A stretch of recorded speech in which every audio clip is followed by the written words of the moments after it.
Jared Poland, Fro Knows Photo.com. Are you a beginner photographer? Have you just picked up your first digital SLR, or have you had one for a while but you're not happy with the results? Well, I've created my most comprehensive video to date. It is a 3-hour-long video guide that's going to help you go above and beyond auto. I wish I had a guide like this 18 years ago when I started as a photographer. It would have given me the ability to save months, if not years of time, trying to figure all of this out on my own. So please allow myself and this guide to be your mentor. What are we going to cover in this guide? We're going to hit the fundamentals of photography, the type of information that you're going to take with you throughout your whole career as a photographer. We're going to hit things like, what is the exposure triangle? What do I do if my picture is over or underexposed? How do I get tack sharp images? What focus mode should I use? What metering mode should I use? And what's a good composition? We're going to hit that and much, much more.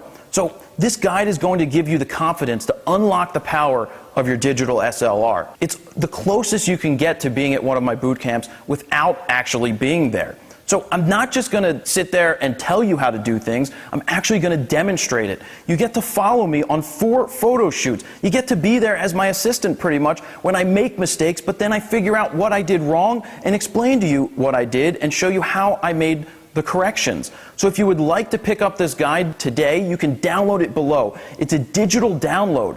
That means you can watch it over and over again. And yeah, if you decide to pick it up today, I'm going to include a 20-minute long bonus video that's going to give you the 5-year plan, how to make money as a photographer, and how to market yourself. So let's take a sneak peek inside this video guide.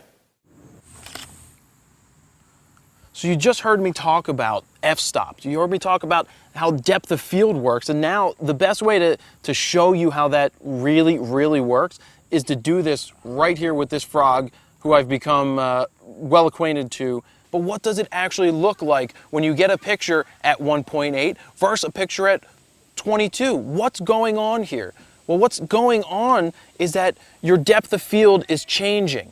A shallow depth of field is what you see when you're shooting at 1.8. It's very narrow. So your focus point, or your area of focus, is very small. As the numbers go up, all the way here to 22, your focus is changing. So more things are going to be in focus from front to back. So that's important to keep in mind. So what we're doing here is I'm going to photograph the frog, and I'm going to focus in on its eye at 1.8. And then I'm going to work my way all the way up to 22 so that you can see what's happening to the background. Then we're going to talk about it and figure out, the little subtleties that are going on. So right now I have the camera set to aperture priority. But aperture priority means that I am setting my aperture. I'm picking where I want it. And the camera is then going to select the shutter speed for a proper exposure. Let's shoot at 1.8. So I'm at 1.8 right now. I'm focused in on the frog's eye. Boom. That's 1.8. Let's take it to f2.8. There, she's a nice smile. Now I'm making sure, I almost did this here. I'm going to shoot it.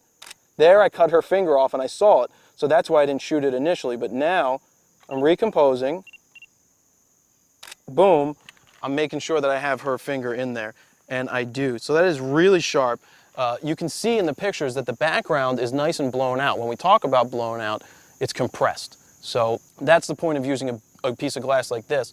And I'm probably going to switch to the bigger piece of glass, a 300-2.8, in a few minutes so that we can see how we can really compress the background, step away from the tree, and make a parking lot look really awesome. So we're going to come back to that in a couple seconds. Well, why don't you sit back on it? Which way do you want me to Just face that way, but just rest your tuchus on it. So now we're ready to photograph the swing here. I'm locking in on the tripod just so that I have something that's not moving so that each image kind of stays similar. Right now I'm set to shutter priority, and that means that I am setting the shutter speed and the camera is going to do the rest of the work to make sure that it's exposed properly. So I'm going to start at 1/10 of a second. Remember how slow that was? You could hear the sound of how slow that was when we were testing and letting you hear the different shutter speeds. Now let's see what happens when we move the swing and shoot it at 1/10 of a second. So I'm going to try to capture the swing at the very bottom. Boom. And as we look at the swing, you can see that it's kind of hard to see because it's actually blurring. It's blurring because the shutter is moving really slow and there is some motion to the swing. So we have to think, what do we need to do to freeze that swing that is moving? Let's try something a little faster, like 1/60th of a second. I hope you enjoyed that sneak peek inside this video guide, and you can click down below to purchase it. And don't forget, if you pick it up now, I will give you a 20-minute long bonus video that is packed full of amazing information. So thank you guys. Jared Poland, Fro Knows Photo.com.